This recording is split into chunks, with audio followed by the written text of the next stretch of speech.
할렐루야. 우리 다 함께 일어나셔서 하나님께 수련해 주신 말씀 함께 받겠습니다. 디모데후서 3장 12절부터 17절 말씀 우리 한 절씩 교독하겠습니다. 무릇 그리스도 예수 안에서 경건하게 살고자 하는 자는 박해를 받으리라.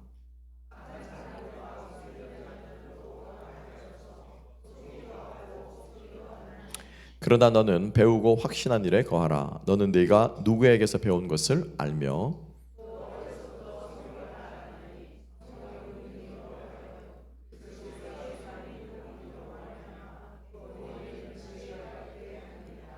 모든 성경은 하나님의 감동으로 된 것으로 교훈과 책망과 바르게 함과 의로 교육하기에 유익하니 이는 하나님의 사람으로 온전하게 하며 모든 선한 일을 행할 능력을 갖추게 하려 함이라.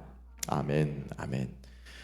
자리에 앉으시겠습니다. 오늘 이 말씀과 함께 나의 사랑하는 책이라는 제목으로 함께 은혜 나누게 될 때 소망하기는 여러분들의 마음속에 정말 내가 말씀을 더 가까이 하고 또 말씀대로 살아야 되겠다, 이 말씀이 나를 살리는구나 라고 하는 감동이, 깨달음이 우리 가운데 있게 되기를 다시 한번 주님의 이름으로 축복합니다. 종교개혁 당시에 1578년인가요? 종교개혁 당시에 우리 그리스도인들을 개신교도들이라고 하죠. 이 그리스도인들을 일컫던 별명이 있었습니다. 그 별명은 바로 책의 사람들이라고 하는 별명이에요. 우리 그리스도인들을 가리켜서 책의 사람들, 그러니까 쉽게 말하면 책쟁이들이라는 것이 되겠죠. 쉽게 말하면 왜 책의 사람들이라는 별명이 붙게 되었느냐?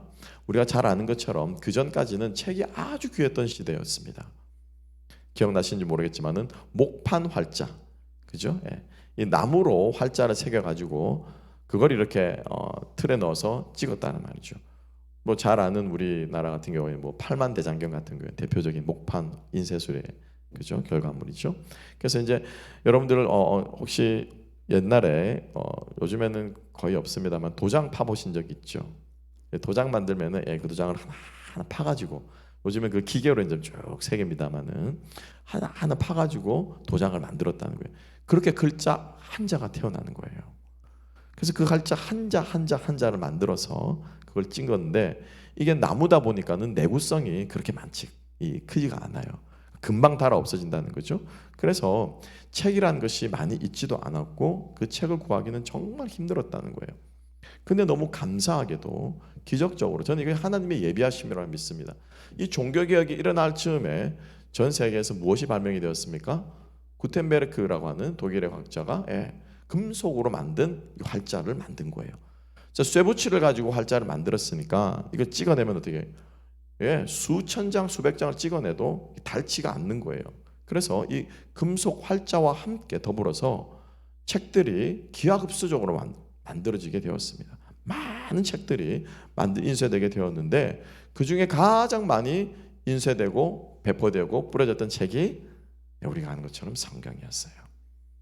책이 귀했고 책을 구하기가 힘들었지만 우리 크리스천들은 그 하나님을 향한 믿음의 열정을 가지고 그 구하기 어려운 책들을 구해서 책을 읽고 또 읽었다는 거죠.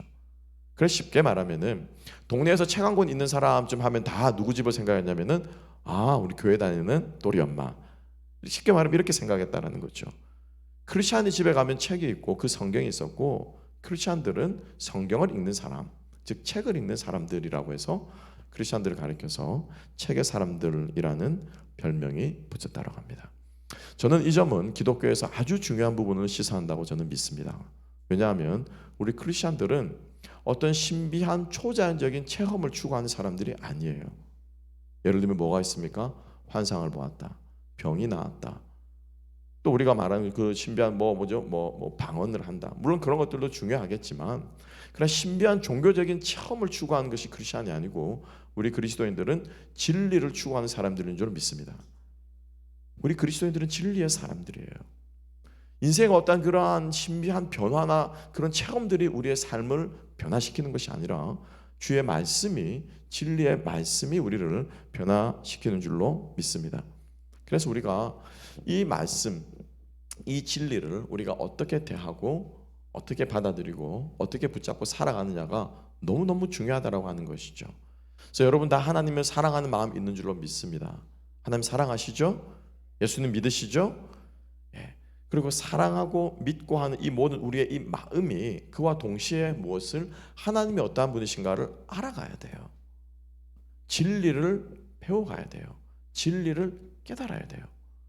그래서 주님을 향한 그 열정이 우리 모든 하나로교회 성도님들도 주변에 하나로교회 성도님들 책 읽는 사람, 성경 읽는 사람, 정말로 하나로교회 성도님들은 말씀을 많이 읽는구나 라고 하는 그러한 소문이 날 정도로 여러분들이 말씀을 가까이 하는 삶을 사시기를 다시 한번 주님의 이름으로 권면드립니다.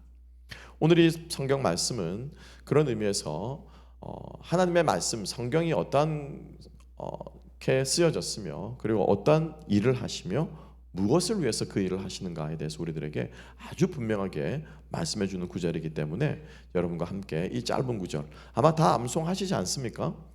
디모데후서 3장 16절 모든 성경은 하나님의 감동으로 된 것으로 교훈과 책망과 바르게 함과 의로 교육하기에 유익하니. 그죠? 디모데후서 3장 16절은 다 한 번씩 들어보셨고 많은 분들이 암송하고 계실 것입니다. 그만큼 성경에 대해서 가장 우리들에게 잘 알려주는 이 말씀을 우리가 오늘 찬찬히 한번 뜯어보자는 거죠. 이 말씀을 곱씹어보자는 거죠.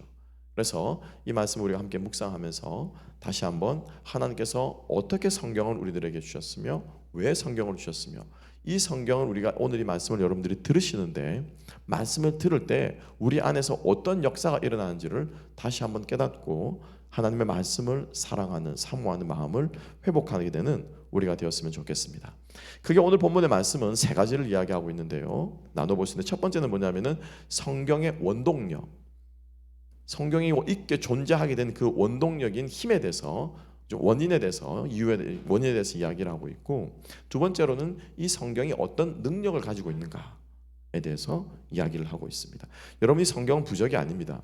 어떤 분은 그런 간증들도 하시더라고요. 이 성경을 이 금속으로 된 표지를 해가지고 가슴에 이렇게 딱 놓았는데 뭐 총이 여기를 뭐 안 뚫고 갔대나 어땠대나 뭐 그런 간증들도 들어본 적이 있는데 여러분 성경은 그런 능력이 아니고요. 성경이 가지고 있는 능력이 있다는 거예요. 그래서 오늘 본문의 말씀은 그 성경의 능력에 대해서 이야기를 하고요.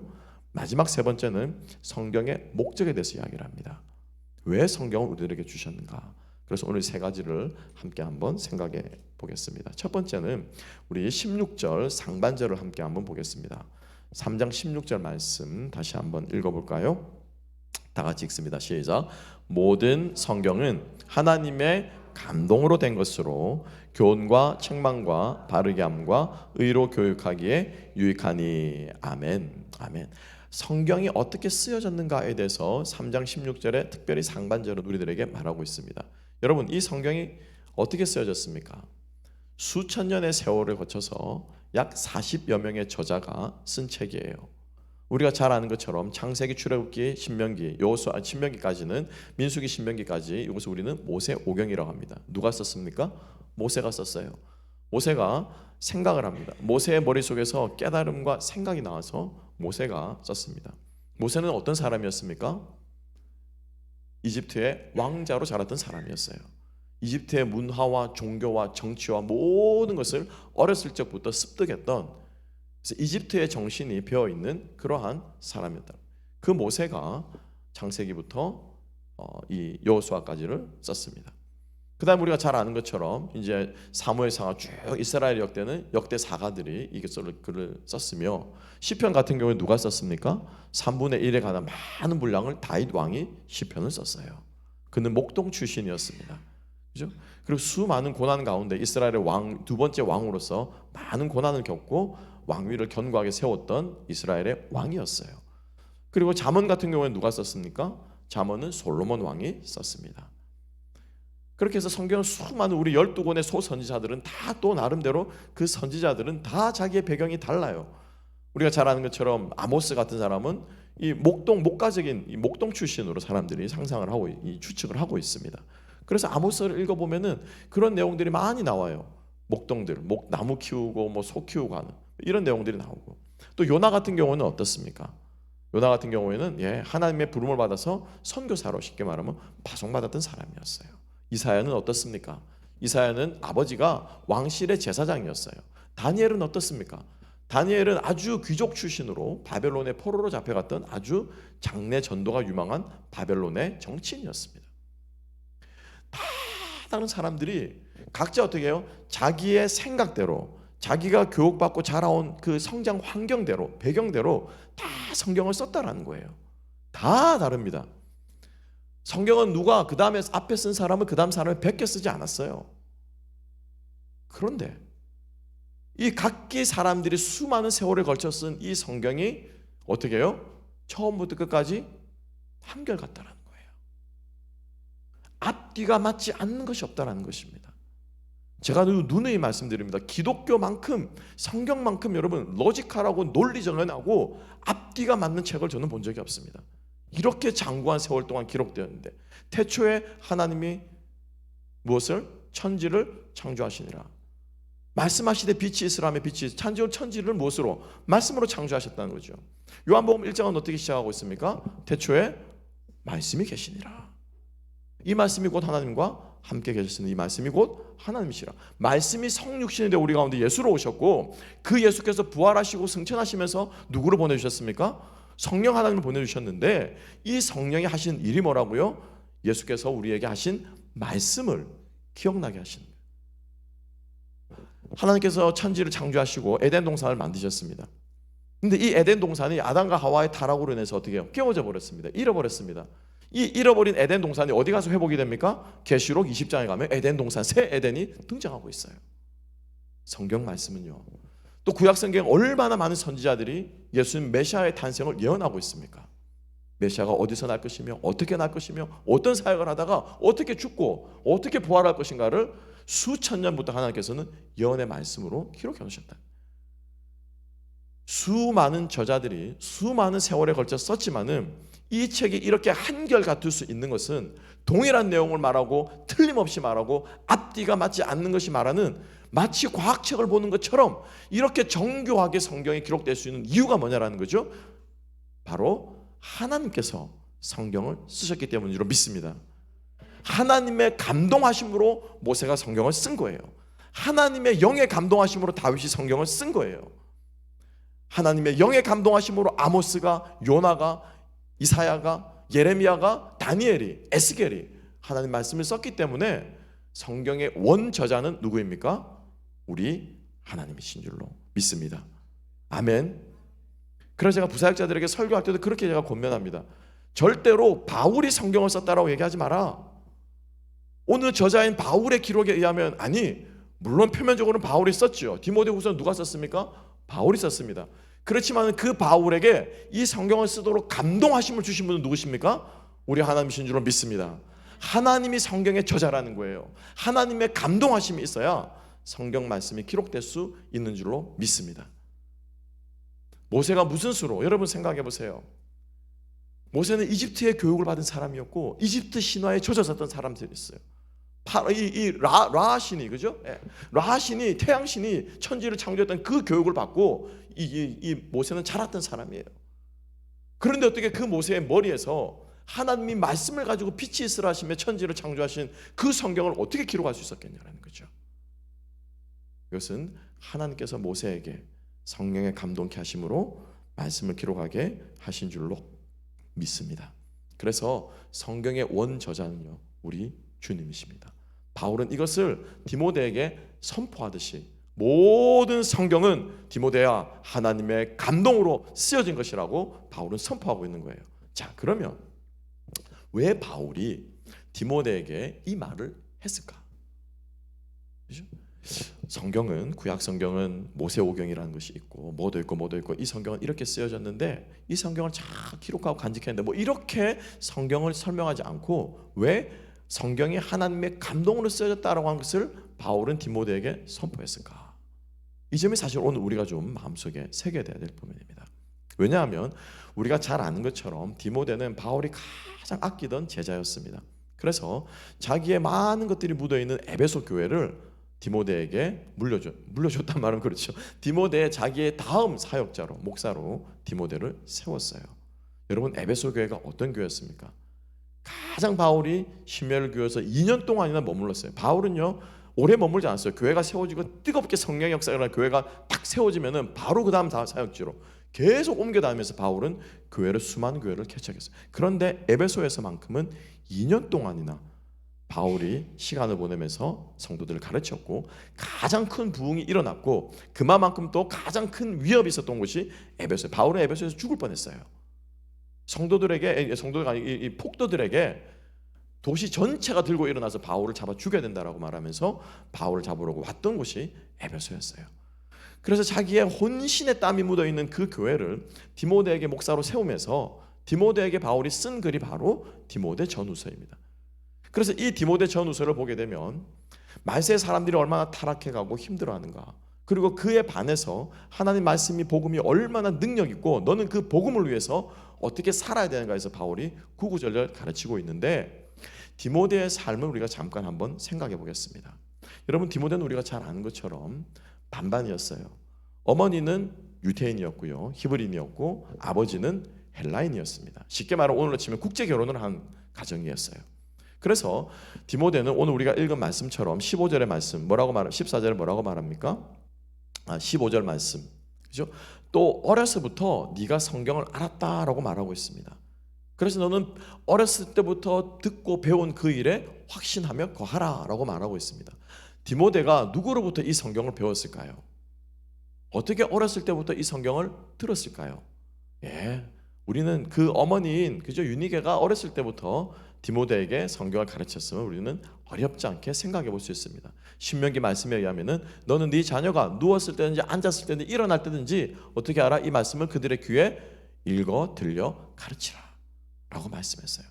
그래서 디모데는 어렸을 때부터 모계인 이 히브리인인 어머니로부터 말씀을 듣고 말씀을 배우며 자라났습니다. 그런데 또 한편으로 디모데의 아버지는 그리스 사람이었어요. 헬라라고 하는 것은 그리스인데요, 여러분 그리스를 가장 대표하는 것 중에 하나를 꼽으라고 한다면 바로 그리스 철학입니다. 그리스의 학문이에요. 이게 얼마나 강력하고 얼마나 그 당시에 전 세계를 지배했냐면은 그리스 제국 다음에 일어난 제국이 누굽니까? 헬라 제국 다음에 로마 제국이에요. 근데 이 로마 제국이 이 그리스의 이 문화가 너무 아름다운 거예요. 너무 좋은 거예요. 그래서 뭐 합니까? 그것을 베껴다가 로마 제국을 세우는 근간의 문화로 삼고 그대로 그 정신을 삼을 정도로 그리스의 철학과 학문과 문화는 강력한 힘을 가지고 있었어요. 우리가 잘 아는 그리스 로마 뭐가 있습니까? 신화가 있죠. 로마인들이 자기 로마를 건국하면서 이 신화를 어디에서 가져왔냐면 그리스 신화에서 많이 가져온 거예요. 그리스의 신화를 보고 베껴가지고 자기들도 신을 만들고, 그리스의 버전이 있고 로마의 버전이 있어요. 그래서 우리는 그것을 합쳐서 뭐라고 말합니까? 그리스 로마 신화라고 말해요. 그만큼 여러분 그리스의 철학과 학문은 강력한 힘을 가지고 있는데 그 아버지가 그리스 사람이라는 거예요. 그러면 자연스럽게 그죠? 자연스럽게 이 디모데는 또 한편으로 아버지로부터는 무슨 영향을 받았을까요? 그리스 철학의 영향을 받았던 거예요. 자, 이런 디모데입니다. 말씀을 들었지만은 또 어떻게 해요? 철학의 영향도 받은 거예요. 생각하고 사고하고 논리하는 철학의 영향을 받은 거예요. 그러니까 이 디모데에게 이게 좋게 이렇게 자라나서 할 수도 있지만은 안 좋게 디모데가 자라나면 어떻게 되냐면은 말씀을 무엇으로 머리로만, 철학적으로만, 지식적으로만, 학문으로만 말씀을 생각할 수 있는 가능성이 농후했다라는 거예요. 똑똑하지만 말씀을 잘 알지만은 그 말씀을 머리로만 깨달아서는 안 된다라고 하는 것을 바울은 디모데에게 말해주고 싶었던 거예요. 그래서 디모데야, 네가 말씀을 가르치지만은, 네가 말씀을 배우지만은, 네가 말씀을 연구하지만은 그 말씀은 하나님의 성령의 감동하심으로 된 것이야.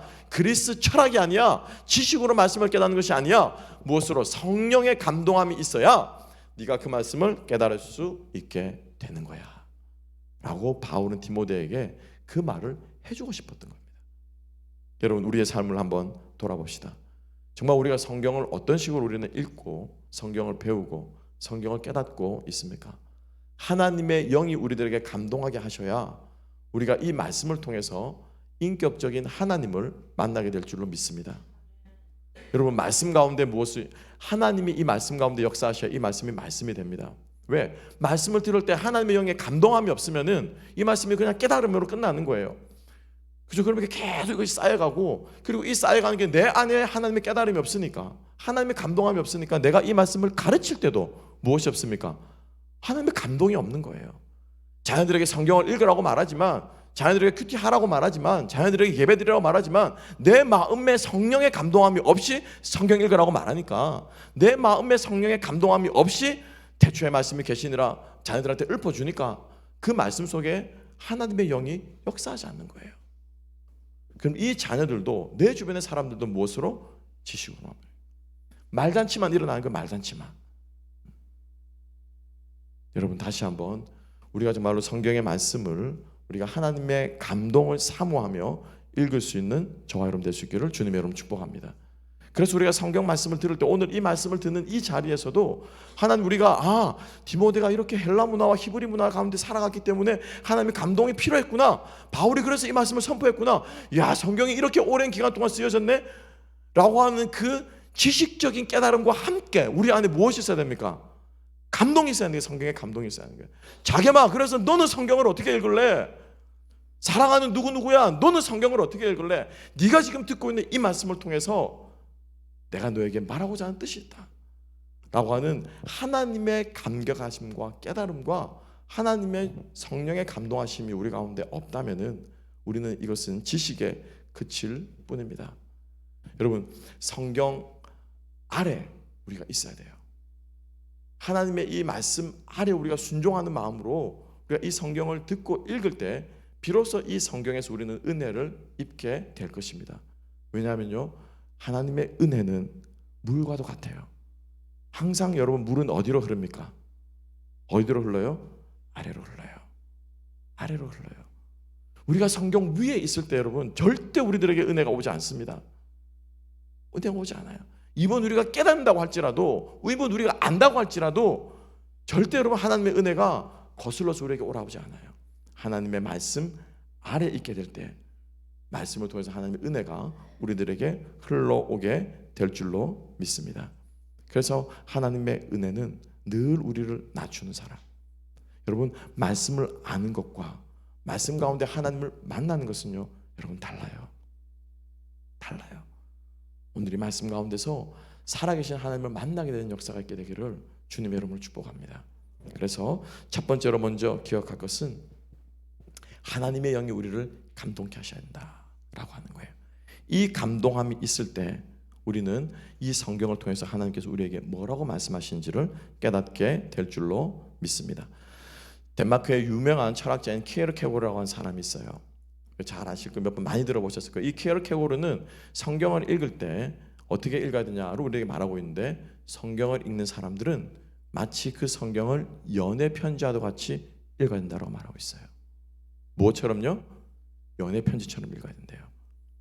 하나님께서 우리를 얼마나 사랑하시는지, 하나님께서 우리를 사랑하시는데 어떻게 사랑하시는지를 그 성경 가운데 그것을 느껴지고 그게 깨달아져야 되는데, 그것을 깨달으려면 무엇이 있어야 하냐면은 사랑이 있어야 하는 게 사랑이.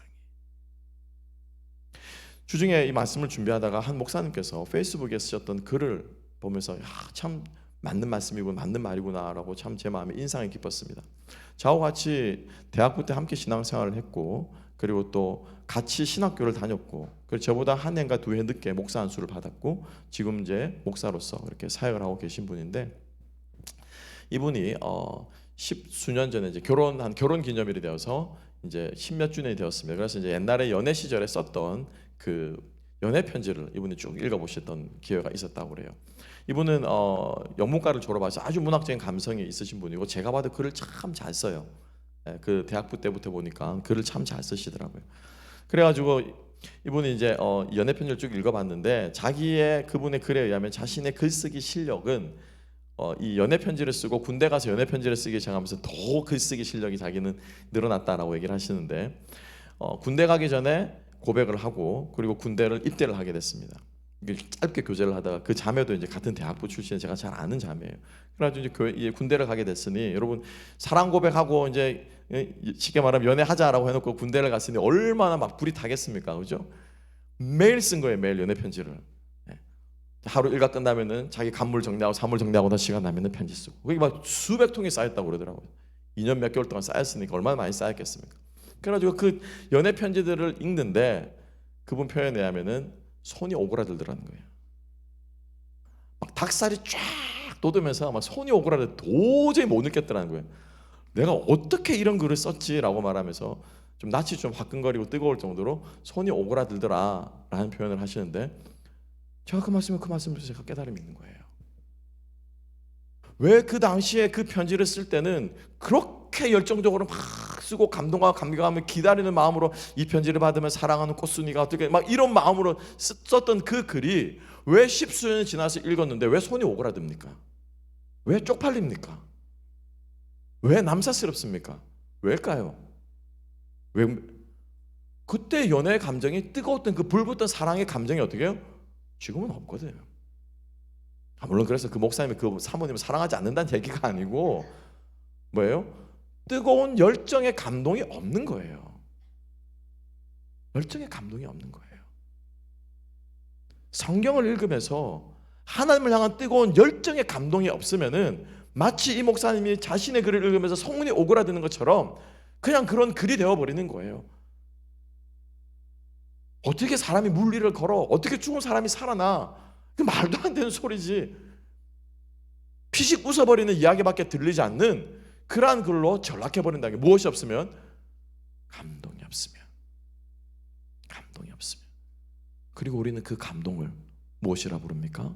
하나님이 우리들에 대한 불붙는 사랑으로 보는 거예요. 이 사랑을 느낄 수 있는 저와 여러분 될 수 있기를 주님의 이름으로 축복합니다. 여러분 노벨 문학상을 타거나 아카데미 작품상을 타거나 예술의 상들을 타는 이유가 뭔 줄 아십니까? 그들이 말하는 주제는 다 똑같아요. 뭐예요? I love you, 쉽게 말하면 사랑이에요. 그들이 말하는 주제는 인류애예요. 그들이 말하는 주제는 희생이에요. 근데 왜 그 사람들에게 그런 어마어마한 상들과 명예를 주냐 말이에요. 그 사랑을 표현하는 방법이 어떻게 해요? 독특하고 창의적이고 감동적이고 여러 가지 다양한 방법으로 말하는데 주제는 뭐예요? 사랑한다예요. 그런데 우리는 그 사랑한다는 말을 여러 가지 방법을 통해서 야, 이렇게도 사랑한다는 말을 하네? 그게 감동이 되는 거예요. 그래서 상을 주는 거예요. 하나님의 사랑이 어떻습니까? 성경 66권의 역사를 통해서 하나님 우리들에게 다양하게 말씀하십니다. 때로는 가슴 아파하고, 때로는 채찍질하고, 때로는 벌을 주시고, 때로는 전쟁에 승리하게 하시고, 때로는 죽은 자를 살리시고, 때로는 기적을 일으키시고, 때로는 홍해를 가르시고, 때로는 먹이시고, 수많은 일들을 통해서, 역사들을 통해서, 때로는 아름다운 사랑, 아가서 같은 사랑 이야기로, 때로는 눈물에 잠긴 비참한 그 시편의 그러한 비참한 그러한 글을 통해서 수많은 모습과 수많은 모양을 통해서 하나님께서 말씀하시지만 그 주제는 바로 뭡니까?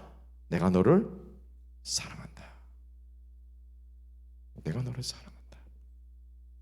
그러니까 우리가 이것을 느낄 수 있어야 되는 거예요. 야, 하나님 이렇게도 우리 인간을 사랑하십니까? 하나님 이렇게도 나를 사랑하십니까? 룻을 통해서 보여주신 하나님의 그 사랑이 이런 것이었습니까? 당신을 향해서 배도하는 이 이스라엘 백성들을 향해서 선지자를 통해서 눈물 저리는 호소를, 여러분 예레미야 애가를 읽어보십시오. 눈물 없이는 못 읽습니다. 이렇게 하나님께서 우리들 인간들을 사랑하십니까? 이게 우리가 어떻게 해요? 느껴져야 된다는 거예요. 이게 뭐냐면은 성령의 감동케 하심인 줄로 믿습니다. 이런 사람은요, 한 구절을 읽어도 그 구절 속에서 하나님을 만나게 될 것입니다. 그렇지 않으면 성경 66권을 다 읽어도 하나님을 못 만나요. 휴스턴 대학교에 가면은 더햄 바이블 박물관이라고 하는 곳이 뮤지엄이 있습니다. 한번 다음에 기회가 되시면 가보십시오. 휴스턴 대학 안에 있습니다. 제가 우연찮게 그 박물관 성경 박물관 바이블 뮤지엄이에요. 그 박물관 웹사이트로 들어갔다가 제가 글을 하나를 발견한 거예요. 그 글에 의하면은 이렇게 글을 써놨습니다. 그 박물관에 가면 성경에 대해서 여러 가지, 이 성경은 전체 몇 장으로 되어 있고 몇 권으로 되어 있고 뭐 또 각 성경은 또 몇 장 몇 절로 되어 있고, 이 성경을 쫙 그 표현에, 그 홈페이지에 표현에 하면 다이섹트 해놨다는 거예요. 다이섹트는 쫙 잘게, 그죠? 첩다운 해가지고 성경을 다 분석해 놓은 거예요. 근데 이 자료가 어디서 났느냐? 그라나다라고 하는, 옛날에 스페인의 이전의 그 명칭이었죠. 이 그라나다의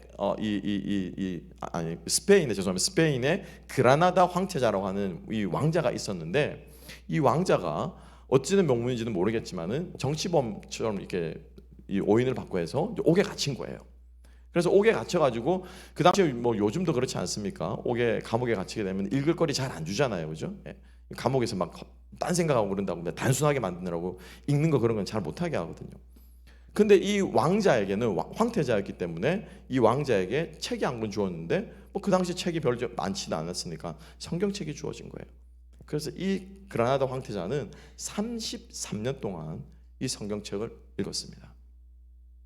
그리고 이 황태자가 나오고 나서 옥에서 나오고 나서 나중에 이제 이 감옥 벽에다가 이렇게 막 뭐라고 극적극적 그려놓은 것을 이제 보았는데, 이걸 이제 어떤 심리학자가 스캇 요뎀이라고 하는, 요델인가 하는 그 심리학자가 현대 심리학이라는 책에 그 글을 기고를 했다고 그래요. 왜 그 글을 기고했는가? 이런 글입니다.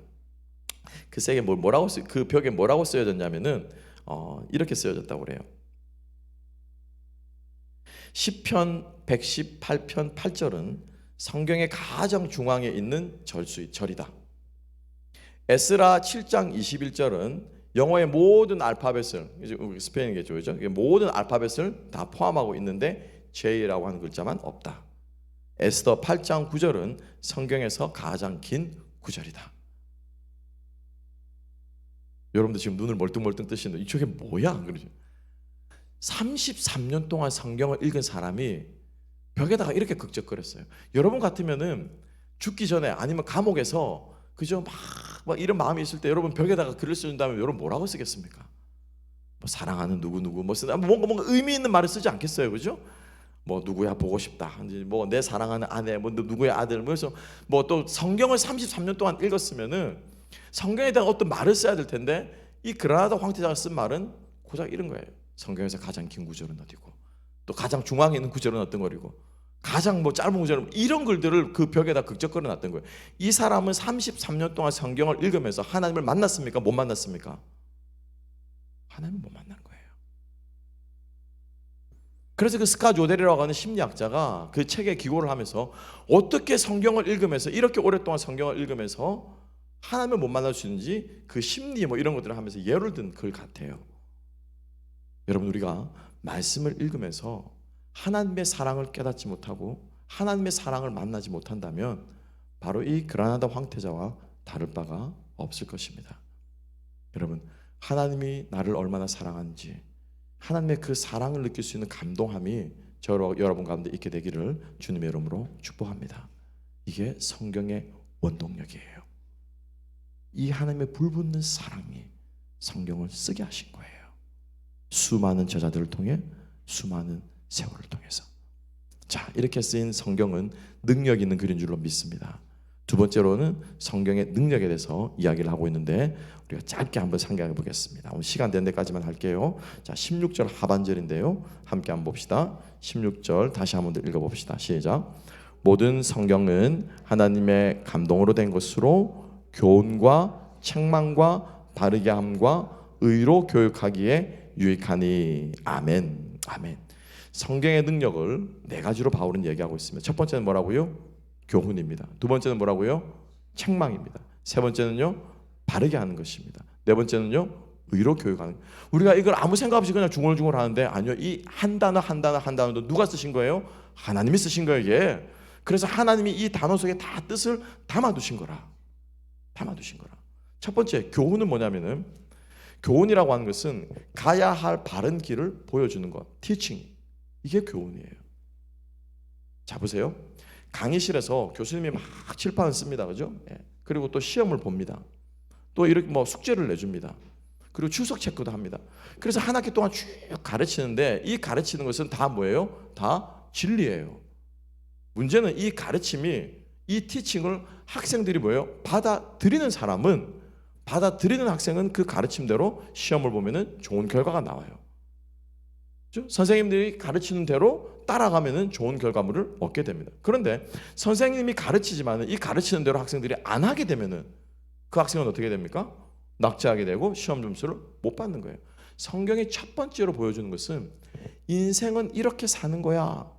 사람은 이렇게 살아야 돼. 하나님과 관계 맺으며 사람이 영생하도록 살게 되는데, 사람이 영생을 누리고 행복하게 살려면 이렇게 살아야 돼 라고 보여주는 것이 뭐라고요? 그게 성경이에요. 그게 성경이에요. 어떻게 해서 인간이 타락하게 되었고, 어떻게 해서 구원을 얻을 수 있으며, 죽으면 어떻게 되는 거야. 이것을 성경은 우리들에게 어떻게 해요? 가르쳐 주는 거라는 거예요. 그러면 이 가르침을 우리가 듣고 받았을 때 어떻게 이 가르침을 우리가 따라서 순종하면 우리가 하나님께서 원하시는 삶을 살 수 있는 거예요. 그런데 우리들이 순종합니까? 순종하지 않습니까? 인간들이 순종하지 않았다는 거예요. 두 번째로 책망입니다. 책망은 뭐냐면은, 책망은 다른 말로 하면은 잘못된 길을 걷고 있는 것을 깨닫게 해주는 거예요. 책망이 뭐라고요? 잘못된 길을 가고 있는 것을 깨닫게 해주는 거예요. 이게 책망이에요. 책망은 나무라는 게 아닙니다. 우리 인간은, 타락한 인간은 책망할 때 어떻게 하면 자기 화를 쏟아내요. 원래 책망의 목적은 내 화풀이를 하는 게 아니에요. 애가 말을 안 들어서 화가 난다고 그래서 뭐고 애한테 화풀이를 해버려. 그냥 그거는 가르치는 게 아니에요. 그건 책망이 아니에요. 화를 내더라도 어떻게 해요? 이 아이가 이러면 안 되는구나를 깨닫고 돌이키도록 하는, 이게 뭐예요? 이게 책망이라는 거죠. 하나님께서 이스라엘 역사를 통해서 끊임없이 뭐 하십니까? 책망하십니다. 이스라엘 백성들을 때로는 좋은 것으로 책망하시고, 때로는 나쁜 것으로 책망하시고, 때로는 회개하게 하시고, 때로는 굶게도 하시고, 때로는 전쟁에 패하게도 하시고, 때로는 자기의 것을 빼앗기게도 하시고, 이 모든 하나님의 이 메시지가 뭐라는 거예요? 결국 책망이라는 거예요. 책망. 잘못 가던 그 길을 어떻게 하라고요? 돌아서라. 여러분, 우리는 이 회개라고 말하는 것, 그죠? 회개라고 말하는 것, 또 혹은 우리가 말씀의 순종이라고 말하는 것을 우리가 생각할 때, 여러분은 어떤 생각을 하실지 모르겠지만은, 성경은요, 순종은 우리가 영어로는 obey죠, 그죠? 여러분, 순종하면 어떤 이미지가 떠오르십니까? 순종은 뭔지 몰라도 말을 하고 내가 그 말을 듣고 그죠, 따라하고 뭐 이런 것들을 여러분 생각하실 거예요, 그죠? obey 한다고, 그러니까 누가 말을 하니까 내가 그걸 들어야지, 따라가야지, 순종, 이렇게 생각할 텐데, 구약 성경에서 하나님께서 말씀하시는 순종은 그게 아니에요. 순종은요, 히브리 구약 말로는요, 할라카라고 하는데, 이 말의 뜻은 뭐냐면요, walk예요. walk. 뭐라고요? walk with God이에요. 이게 하나님 말씀에 순종한다는 뜻이에요. 걷는 거예요. 하나님과 같이 걷는 거예요. 이게 순종이에요. 또 동일한 비슷한 말이 있습니다. 여러분, 회개라는 말이 있죠, 그죠? 제가 늘 지난 시간에도 함께 말씀드렸죠. 여러분, 회개가 뭡니까? 여러분, 회개하면 뭐가 생각이 나요? 마음에 주로 뉘우치고 깨닫고, 그죠? 마음으로 하나님 앞에 뭐 용서를 구할 때 뭐 마음에서 일어난 뭐 이런 것들 여러분들 아마 상상을 하실 거예요. 번뜩 떠오를 거예요, 그죠? 그런데 구약 성경에서 말하는 회개는 그게 아니에요. 하나님이 회개하라라고 말했을 때 성경은 동일하게 말을 쓰는데 슈브라는 단어를 써요. 슈브의 뜻이 뭡니까? Turn away예요. Turn away. 가다가 어떻게 해요? 이 가는 길을 돌이키는 거. 그래서 제가 회개가 어떤지 늘 말씀드렸죠, 그죠? 회개는 마음에 후회하는 게 아니에요. 그러니까 잘 보세요, 여러분. 하나님께서 우리 인생이 걸어가야 할 길을 교훈으로 보여주시는데, 이 길들을 인생에 걷지 않을 때 하나님께서는 무엇 하십니까? 책망하셔서 이 인생의 길들을 어떻게 해요? 바르게 해주신다는 게, 바르게. 이게 하나님의 책망이고, 이 책망을 듣고 그 다음 무엇 합니까? 가는 길을 돌이키고 회개해서 바른 길로 걸어가게 되는 것, 이게 뭐예요? 바르게 하는 뜻이에요. 이게 성경의 능력이라는 거예요. 그 다음 마지막으로, 이것만 하고 마치겠습니다. 마지막으로 말하는 건 뭡니까? 의로 교육하기에라고 말합니다. 여러분, 교육이 무슨 뜻입니까? 교육이 뭐예요? 가르칠 교자에 기를 육자예요. 그죠? 가르칠 교자에 기를 육자예요. 이 교훈은 되는 거야. 우리가 티칭이라는 거, 교훈을 가르치고 지식을 가르치고 깨닫게 해주고 바른 길을 보여주고. 많은 우리 사람들이, 부모들이 교훈은 잘합니다. 잔소리는 잘해요. 이게 맞다라고 말은 잘해요. 근데 뭐가 안 되냐면은 육이 안 돼요. 육이 뭡니까? 자랄 육자예요. 기를 육자예요. 육성한다라고 하는 거예요. 이 가르침이 자녀들의 삶 속에서 어떻게 해요? 자라날 수 있도록 도와주는 것이, 이게 부모가 해야 될 일이라는 거예요. 이게 부모가 해야 될 일이라는 거죠. 그래서 하나님의 말씀이 의로 교육한다라고 했을 때, 사람이 가는 길들을 가다가 저렇게 가는 이 길이 맞아, 교훈이야, 하나님의 교훈이야, 말씀이야, 이렇게 가야 너희들이 하나님 백성 뜻대로 살 수 있어 라고 이 길을 보여주는데, 타락한 인간이 다른 길로 걸어가고 있습니다. 하나님께서 끊임없이 책망하시고 깨닫게 하시고 돌이키셔, 하나님께 돌아서서 어떻게 해요? 책망하시고 돌이켜서 바른 길로 걸어가게 하는데, 계속해서 우리가 이 길을 걸을 수 있냐라는 거죠. 계속해서 순종하며 하나님과 working with God을 할 수 있냐라는 거예요. 자꾸 어떻게 해요? 자꾸 돌아가려고 하는 거예요. 자꾸 방향이 틀어지는 거예요. 이러다가 끌려가다가 또 틀어지는 거예요. 이거를 끊임없이 돌이켜서 이 길을 갈 수 있도록 해주는 이게 뭐예요? 이게 의로 교육하는 거예요. 의로 교육하는 거예요. 이게 끊임없이 우리 삶 속에서 어떻게 하나님께서 말씀을 통해서 하시는 성경의 능력이라는 겁니다. 저는 여러분 이게 기적이라고 믿습니다. 저는 이게 기적이라고 믿어요. 왜? 사람의 인력으로 할 수 없는 게 뭡니까? 사람 마음 바꾸는 거예요. 사람 마음 바꾸는 것은 여러분 인력으로 못합니다. 이거를 인력으로 끄집어가지고 예수를 믿게 하려고 하니까는 아이들이 엇나가는 거예요. 그러면 교회 다 떠나갑니다. 왜? 그냥 교회 안 간다고 욕먹고 교회 안 간다고 얻어맞고 교회 안 간다고 뭐 하고 막 하니까는 어거지로 끌어다가 하려고 하고. 왜? 마음은 안 그런데 마음을 만져주고 마음이 변화되고 마음이 감동이 돼야 되는데 그걸 어거지로 하려고 하는 거죠. 마음은 더 튕겨나가는 거예요. 대학 가면 다 교회 안 가요. 그냥 신앙생활 안 합니다. 그죠?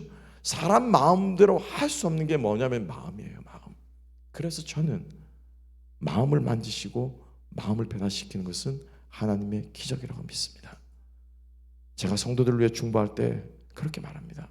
하나님 마음을 만지시는 분이십니다. 하나님은 마음을 바꾸시는 분이십니다. 사람의 마음을 하나님 왜 누가 만지고 누가 바꾸겠습니까? 하나님 깨닫게 하시고 돌이키시고 변화시켜 주십시오. 제가 성도들을 위해 중보기도할 때 가장 먼저 하는 기도가 사람의 마음을 만지시는 하나님. 항상 저는 그렇게 선포하고 기도합니다. 저는 이 일이 저는 기적이라고 믿습니다. 그리고 이 기적이 성경을 통해 일어난다고 믿습니다. 여러분 뭐가 기적입니까? 뭐가 기적이에요? 과학적으로 뭐 증명할 수 없는 죽을 병 걸렸던 사람들이 살아나는 여러분 그게 기적. 예, 그것도 기적입니다. 하지만 그것보다 더 큰 기적은 사람이 변화되는 거예요. 내 인생이 변화되는 거예요. 깨닫고 돌이켜 주의 길로 가게 되는 것. 지금까지 내가 내 인생을 이렇게 사는 것이 맞다라고 생각했던 그걸 내려놓고 하나님께서 말씀하신 이 길이 맞는 것이라고 말하면서 자기의 삶을 드리면서 가는 저는 이게 기적이라고 믿습니다. 그리고 이 기적이 무엇을 통해서요? 성경을 통해서 일어나야 된다고 믿습니다. 여러분 말씀을 들을 때 여러분 무엇을 듣습니까? 하나님 내 이 문제 해결해서 짠 펼쳤는데 성경 한 구절이 나왔네. 뭐 이렇게 초자연적으로 우리가 뭐 성경 펼쳐가지고 제비뽑기 하듯이 성경을 믿고 하나님의 은혜를 받는 여러분 뭐 그것도 괜찮습니다. 그렇게 해서라도 하나님이 돌이키기도 하시죠. 하지만 정말 말씀이 역사하는 것은 우리가 말씀을 배우고 깨닫고 그리고 거기에 임재하시는 성령의 감동하심으로 말미암아 이 네 가지의 역사가 우리 가운데 일어나게 될 때 여러분 우리는 정말 말씀의 능력을 경험하는 진리의 사람들이 될 줄로 믿습니다. 마지막 세 번째는 다음 시간에 또 이어가도록 하겠습니다. 오늘 말씀을 정리하면서 여러분 첫 번째로 기억할 것은 하나님의 사랑에 감동케 하심을 우리가 사모합시다. 그리고 두 번째는 이 말씀의 능력을 우리가 사모합시다. 교훈과 책망과 바르게 함과 의로 교육하는 것이 주님 말씀을 통해 내 삶 속에 끊임없이 일어나게 해주세요 라고 하는 것이 저 여러분의 소망 또 우리 하나로교회 모든 성도님들의 신앙생활하는 모습이 될 수 있기를 주님의 이름으로 축복합니다. 기도하겠습니다. 하나님 아버지 감사합니다. 그렇습니다. 우리를 향해서 불붙는 하나님의 그 사랑으로 우리에게 주신 이 말씀을 우리가 배우고 익히고 깨닫고 감동하여서 주님께서 우리에게 보여주시고자 하는 그 삶을 귀한 것을 살아가는 저희들이 될 수 있도록 은혜 베풀어 주시옵소서. 우리 힘으로 감당할 수 없어 우리 힘으로 할 수 없사오니 주님께서 각 사람의 심령 가운데 만져주시고 역사하여 주셔서 주님 놀라운 말씀의 역사들을 능력을 경험하는 우리 모두가 되게 하여 주시옵소서. 감사하며 모든 말씀 예수님 이름으로 기도합나이다. 아멘. 우리 다 함께 찬양하시면서 준비하신 예물 주님 앞에 드리겠습니다.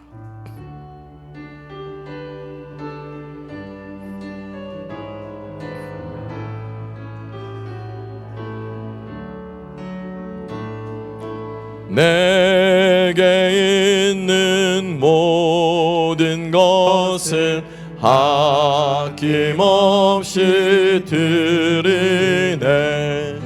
사랑하고 의지하며 주만 따라가리라.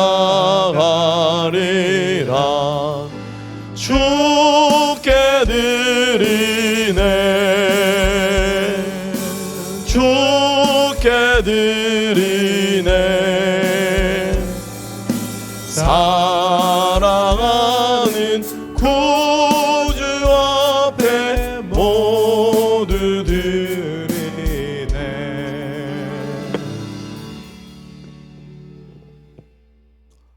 하나님 아버지 감사합니다. 주님께서 우리에게 베풀어 주신 은혜와 사랑과 또